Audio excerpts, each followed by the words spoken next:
In Surah Al-Ahqaf, chapter 46, verse number 15, Allah says, Ya ayyuhan nas, O humankind, we have enjoined on you to be kind to your parents.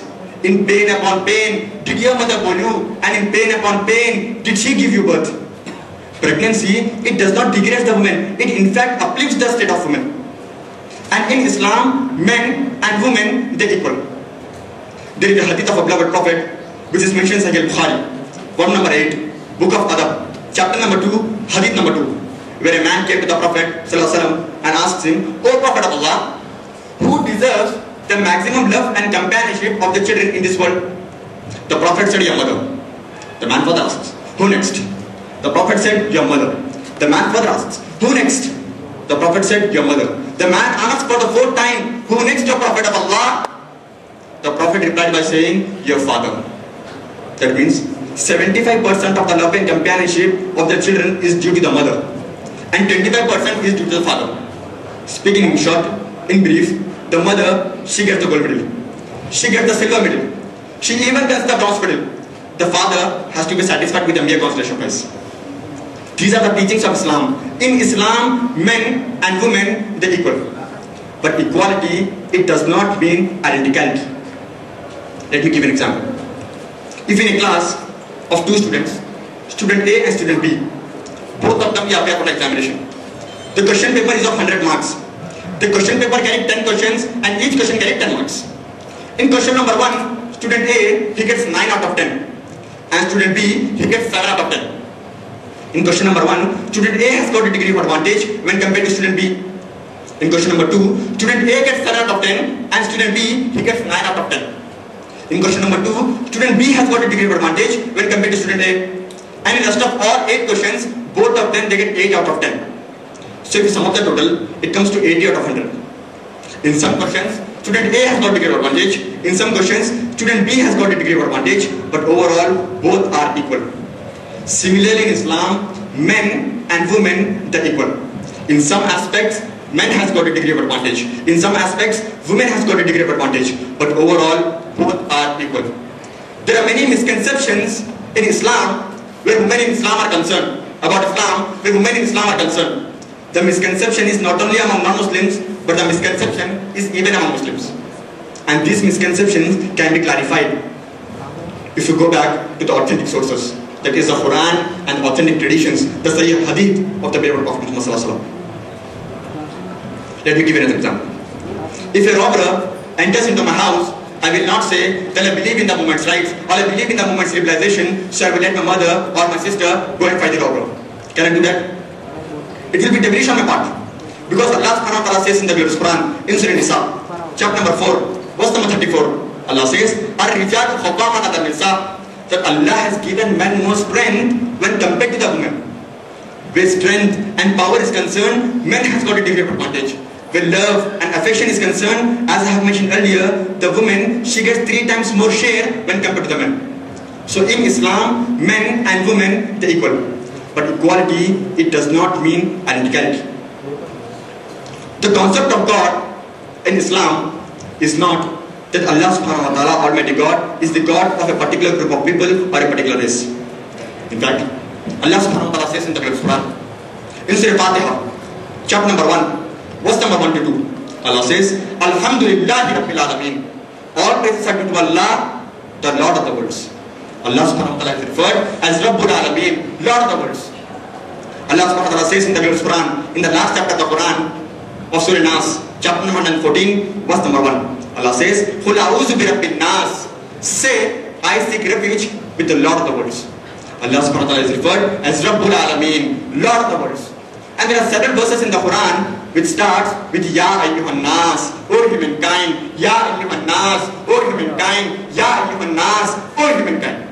And the verse which I quoted in the beginning of my talk starts with Ya ayyuhan nas, O humankind. Allah subhanahu wa ta'ala says in the Quran, in Surah Baqarah, chapter number 2, verse number 168, Allah says, Ya ayyuhan nas, O humankind, eat of what is lawful and good for you to eat on this earth, and follow not the footsteps of the devil, for he is to you an open enemy. Allah says, La tattabi'u khutuwatu shaitan, innahu lakum aduwwun mubin. Do not follow the footsteps of the devil, for he is to you an open enemy. Islam has got various moral laws and conduct which helps peace to prevail in this world, which helps universal brotherhood to prevail in this world. Allah subhanahu wa ta'ala says in the Quran, in Surah Ma'idah, chapter number 5, verse number 32. Allah says, if anyone kills any other human being, unless it be for murder, or for killing mischief in the land, it is as though he has killed the whole of man.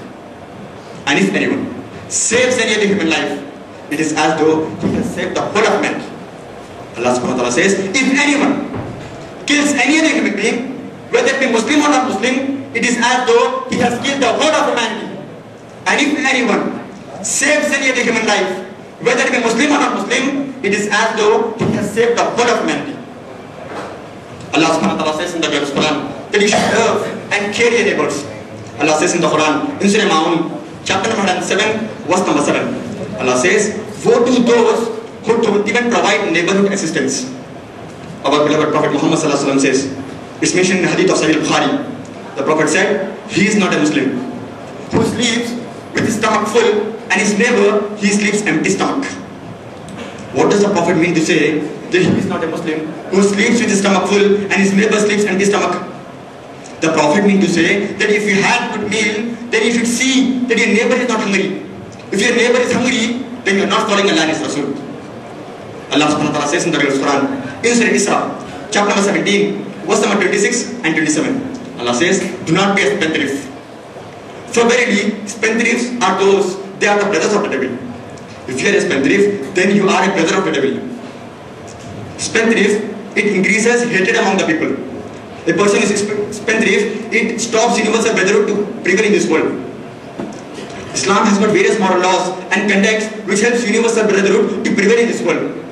You should not kill, you should give neighbor assistance, you should not be a spendthrift. Various. What are the major obstacle which is coming in the spirit of peace, in the universal brotherhood, is of interest, is of riba, is of usury. The word riba, it comes in the Quran for more than 8 different times.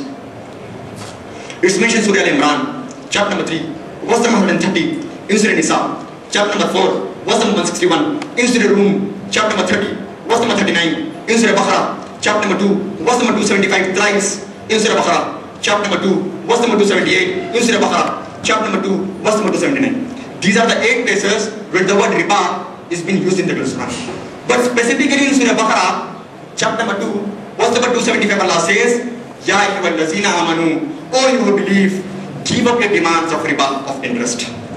For if you do not give up your demands of riba, of interest, take notice of a war from Allah and His Rasul. Allah subhanahu wa ta'ala says, if you deal in riba, you should prepare yourself to wage a war against Allah and His Rasul. Are we ready to wage a war against Allah and His Rasul?